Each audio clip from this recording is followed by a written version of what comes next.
Hello friends, आज हम बात करेंगे एक थ्योरम है जो कि बहुत ज़्यादा यूज़फुल है और फील्ड के लिए तो बहुत काम आता है ये। ठीक है, अगर आप आइडियल्स की बात कर रहे हैं तो ये थ्योरम बहुत ज़्यादा यूज़फुल है। कई बार इसका एप्लीकेशन काम आता है दोस्त, और इसको एक बार डिस्कस करना मैं ज़रूरी समझा कि इसको एक बार डिस्कस किया जाए कि ये किस तरह से काम आता है। वो थ्योरम दोस्त बहुत बड़ा नहीं है, लेकिन है तो यूज़फुल। बड़ा तो नहीं है लेकिन है तो यूज़फुल दोस्त, और एक बार उसको आप ज़रूर देखें। ठीक है, तो चलिए एक बार वो थ्योरम क्या है उसको मैं लिखता हूँ, फिर उसका जो एप्लीकेशन है आपको ज़रा समझाता हूँ। ठीक है, थ्योरम आपका दोस्त ये है, result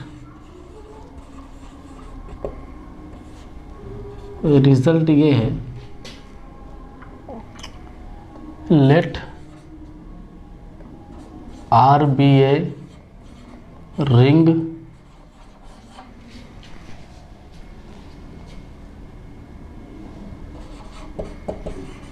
with unity and A is ideal of R and A is ideal of R, comma contain unity, one is unity of ring, then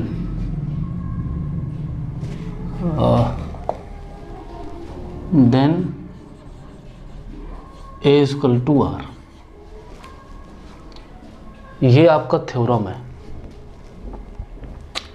इसका पहले प्रूफ लीजिए आप, फिर एप्लीकेशन बाद में।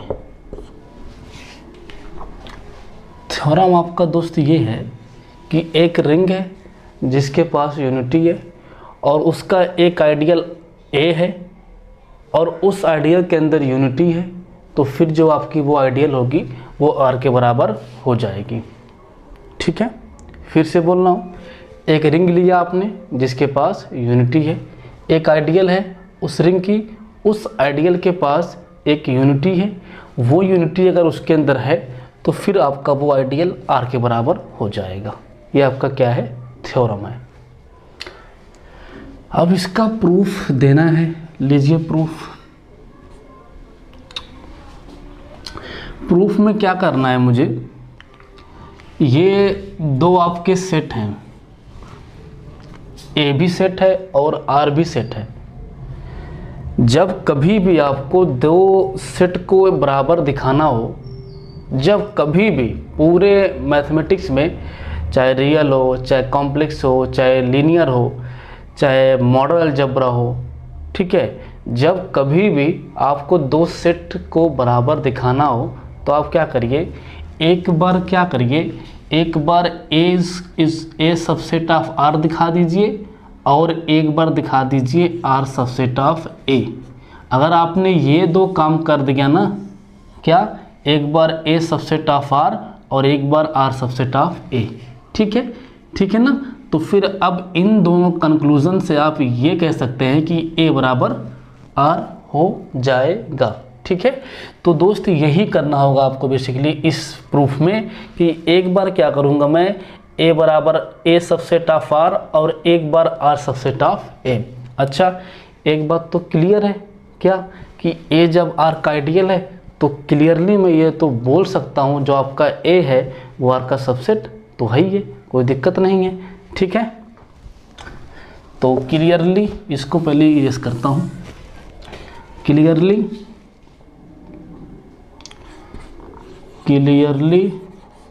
A is a subset of R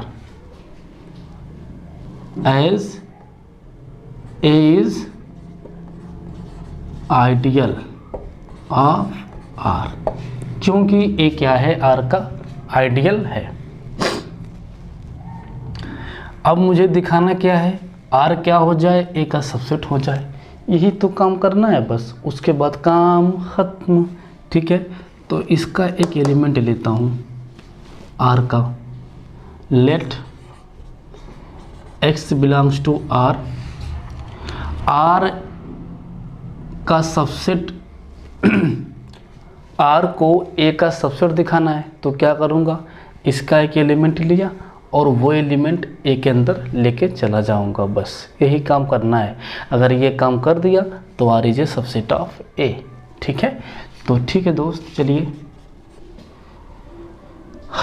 इसको लिख सकता हूँ मैं x इंटू 1, कोई दिक्कत, 1 क्या है, यूनिटी है, तो 1 इंटू एक्स तो x ही आएगा, कोई दिक्कत नहीं है।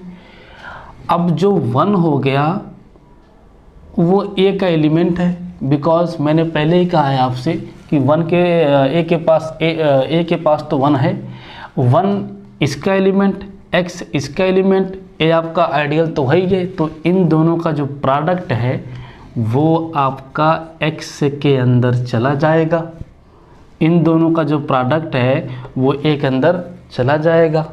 ठीक है, तो x इंटू 1 क्या आएगा, x ही आएगा, तो आपका x A के अंदर चला गया, x R का एलिमेंट था, चला गया A के अंदर, यहाँ से कह सकता हूँ R is a subset of A। अब A is a subset of R is a subset of A, इन दोनों का जो कंक्लूजन निकल के आया कि A बराबर R, प्रूफ इज गॉन, इसका प्रूफ हो गया। यही इसका प्रूफ था दोस्त, कोई ज़्यादा बड़ा थोड़ी इसका प्रूफ है, कुछ नहीं किया हूँ मैं। मुझे क्या प्रूफ करना है, A इक्वल टू R, तो एक बार A सबसेट ऑफ R, एक बार R सबसेट ऑफ A, यही दो चीज़ दिखाना है आपको। क्या करेंगे, क्योंकि अच्छा क्लियरली मैं ये बोल सकता हूँ कि जो A है वो R का सबसेट तो है ही है, क्यों, क्योंकि जो आपका A है वो आइडियल है। दूसरी बात, और जो आइडियल होता है वो non empty subset of a ring पे डिफाइंड किया जाता है। ठीक है, दूसरी बात दोस्त ये कि अब R को सबसेट दिखाना है A के अंदर, तो एक एलिमेंट लूँगा और उस एलिमेंट को मैं A के अंदर लेके चला जाऊँगा। इतना ही काम अगर मैं कर दिया तो फिर मैं कह सकता हूँ जो R है वो A का सबसेट हो जाएगा। तो एक एलिमेंट ले लिया, अब x ले लिया, तो x को x इंटू 1 लिख सकता हूँ मैं, कोई दिक्कत नहीं है। 1 क्या है, इस आइडियल की एक यूनिटी है, जब यूनिटी है तो x इंटू 1 करूँगा तब भी x आएगा। अब एक एलिमेंट आइडियल का, एक एलिमेंट रिंग का, तो A आपका आइडियल है ही है, तो इन दोनों का जो प्रोडक्ट है वो A के अंदर जाएगा, तो x इंटू 1 करेंगे तो आपको x ही मिल जाएगा। तो जो आपका x है वो A के अंदर चला गया, तो चला गया तो x किसका एलिमेंट था, R का, चला कहाँ गया, A के अंदर। अब तो मैं कह सकता हूँ R is a subset of A। जब आपका R A का सबसेट हो गया और A भी R का सबसेट है, तो दोनों सेट आपस में बराबर हो जाएंगे।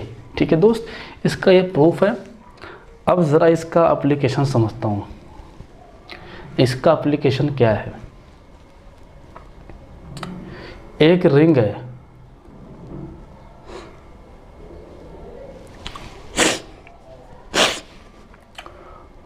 और एक आइडियल है।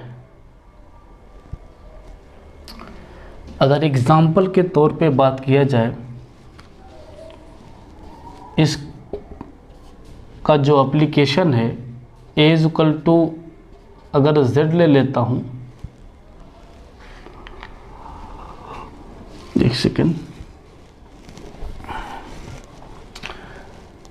R इज ए रिंग, और इसका एक आइडियल ले लिया मैं A, और 1 के अंदर क्या है, A है।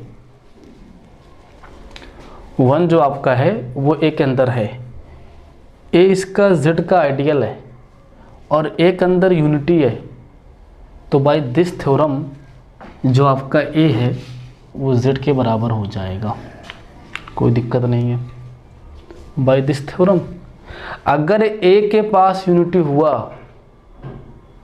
तो फिर जो आपका A है वो पूरे होल रिंग के बराबर हो जाएगा।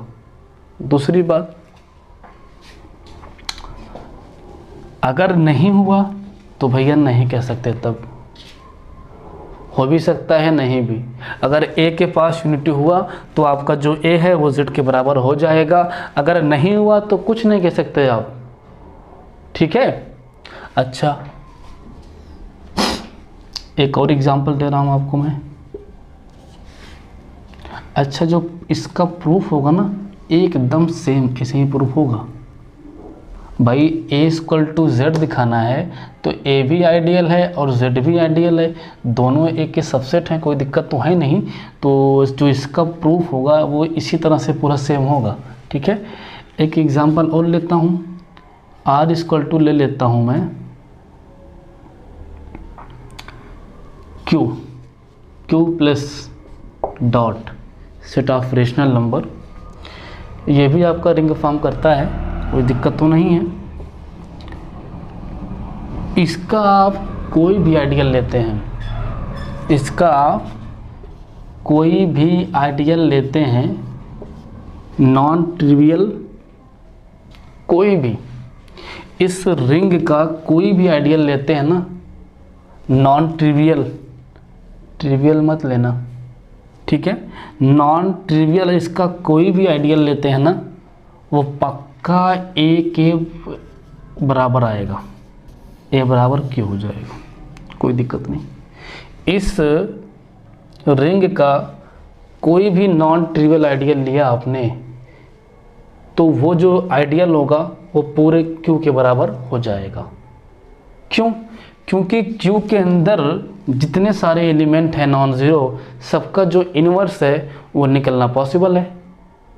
और दूसरी बात, इसके पास यूनिटी भी है। ठीक है। इसके अंदर अगर आप कोई भी आइडियल लेते हैं ना, कोई भी इसके अंदर का अगर आपने आइडियल लिया तो पक्का वो क्यू के बराबर हो जाएगा। कोई भी इसके अंदर से आइडियल लेते हैं अगर वो नॉन ट्रिवियल है तो फिर मैं दोस्त दावे के साथ बोल सकता हूँ कि जो आपका वो आइडियल होगा वो क्यू के बराबर हो जाएगा। ठीक है, ठीक है ना। कोई भी, बस आप सिर्फ ट्रिवियल मत लेना। अच्छा, यह तो आपका, अगर हम बात करें इसके पास कितने आइडियल है, इसके पास सिर्फ दो आइडियल है, एक सिंगलटन ज़ीरो और एक आपका क्यू, बस इसके पास यही सिर्फ दो आइडियल हैं, एक ट्रिवियल और एक वो खुद। इसके अलावा इसके पास कोई और आइडियल नहीं है। क्यों? अगर इसके अलावा कोई और इसके पास आइडियल होता तो इसके अंदर क्या है, सारे एलिमेंट का इन्वर्स निकलना पॉसिबल है। जब इसके अंदर हर एलिमेंट क्या है, यूनिट है, नॉन ज़ीरो, तो जो यूनिट होगा वो उस आइडियल के अंदर आएगा। जब उस आइडियल के अंदर यूनिटी या फिर यूनिट आ गया ना, अगर यूनिटी भी आ गई कोई दिक्कत नहीं, अगर आपकी यूनिटी भी आई तब भी कोई दिक्कत नहीं। तो फिर वो जो आपका ये थ्योरम है उसके एप्लीकेशन से मैं कह सकता हूँ जो आपका ये आइडियल होगा वो क्यू के बराबर हो जाएगा। ठीक है दोस्त, ये लॉजिक है। इसीलिए इस थ्योरम को बहुत ज़्यादा मैंने यूज़फुल कहा है। ठीक है। और अब एक बात बोलने जा रहा हूँ, इसको इरेज करके। आई होप आप समझ रहे होंगे मैं आपसे क्या कहना चाह रहा हूँ कब से। अगर फील्ड है, एफ आपका क्या है, फील्ड है, तो फील्ड के पास सिर्फ दो आइडियल होता है, एक सिंगलटन ज़ीरो और एक वो खुद। दो आइडियल, एक एफ और एक सिंगलटन ज़ीरो। फील्ड भी ले लीजिए, अगर डिवीज़न रिंग है तब भी बता रहा हूँ, फील्ड हो या फिर डिवीज़न रिंग हो, डिवीज़न रिंग, तब भी इसके पास सिर्फ दो आइडियल होंगे, सिंगलटन ज़ीरो और डिवीज़न रिंग डी। इसके अलावा कोई और आइडियल इनके पास नहीं होगा। इसके अलावा इनके पास कोई और आइडियल नहीं होगा। क्यों नहीं होगा? अगर इसके पास इनके अलावा यानी इनके और इनके अलावा कोई और आइडियल हुआ तो उसके अंदर क्या आएगा, यूनिट आएगा। क्यों? एफ फील्ड होता है, जब फील्ड होता है तो उसके हर नॉन ज़ीरो एलिमेंट का इन्वर्स निकलना पॉसिबल होता है। जब आपका एफ फील्ड होगा तो उसके हर नॉन ज़ीरो एलिमेंट का इन्वर्स निकलना पॉसिबल होगा। जब पॉसिबल होगा तो जो आइडियल होगा तो उसके अंदर भी क्या आएगा, यूनिट आएगा। जब यूनिट आ गया तो उससे आप क्या निकाल लेंगे, यूनिटी। जब उसके अंदर, उस आइडियल के अंदर यूनिटी आ गई तो फिर दिस थ्योरम मैं कह सकता हूँ वो आपका पूरे फील्ड के बराबर हो जाएगा। इसीलिए दोस्त मैं आपसे कह रहा हूँ कि अगर फील्ड है तो उसके पास सिर्फ दो आइडियल होंगे, एक तो ट्रिवियल, एक वो खुद। ठीक है, ठीक है दोस्त। और डिवीजन रिंग के पास भी, क्योंकि इसके पास भी हर नॉन जीरो एलिमेंट का इन्वर्स निकलता है। ठीक है, इसके पास डिवीजन रिंग के पास भी हर नॉन जीरो एलिमेंट का इन्वर्स निकलता है। जब हर नॉन जीरो एलिमेंट का इन्वर्स निकल जाएगा तो इसके और इसके बीच के, यानी ट्रिवियल और वो खुद डिवीज़न रिंग के बीच में कोई और आइडियल नहीं आ सकता। अगर आएगा तो वो डी के बराबर हो जाएगा। सेम लॉजिक वही। इन दोनों में ज़्यादा थोड़ी फ़र्क है, बस इसके अंदर का जो एलिमेंट है ना वो कम्यूट नहीं करता है, और इसके अंदर इसके अंदर का जो एलिमेंट है वो कम्यूट करता है, और इसके अंदर का जो एलिमेंट है वो कम्यूट नहीं करता है। बाकी दोनों की जो प्रॉपर्टी है ना सेम है, सिर्फ एक प्रॉपर्टी अलग है, क्या, कॉम्यूटेटिव। इसके अलावा कोई भी प्रॉपर्टी इन दोनों के बीच में अलग थोड़ी ना है। ठीक है, ठीक है दोस्त। तो कोई भी फील्ड है उसके पास सिर्फ दो आइडियल होगा, एक ट्रिवियल और एक वो खुद। ठीक है, अब एक और एग्जांपल दे रहा हूँ। यदि आप लेते हैं कॉम्प्लेक्स नंबर, ये भी क्या है, फील्ड है। इसके हर नॉन ज़ीरो एलिमेंट का इनवर्स निकल जाएगा, कोई दिक्कत नहीं है। तो इसके पास सिर्फ दो आइडियल है, एक सिंगलटन ज़ीरो और एक वो कॉम्प्लेक्स नंबर खुद। ठीक है दोस्त, ये आपका रिज़ल्ट है। इसका बहुत यूज़फुल है मॉडल अलजेब्रा में, ख़ास करके आइडियल्स पे काम कर रहे हैं तब। और कोई भी फील्ड है उसके पास सिर्फ दो आइडियल होगा, एक तो खुद, एक ट्रिवियल। और दोस्त इस हिसाब से आप सोच सकते हैं, कोई ज़्यादा लॉजिक तो नहीं है। अब जो हमारी अगली वीडियो आएगी वो थोड़ा सा अलग आएगी। यदि आप नए हैं तो जो मेरा चैनल है सब्सक्राइब करें और बेल आइकन ज़रूर दबाएं। Thank you for watching this video.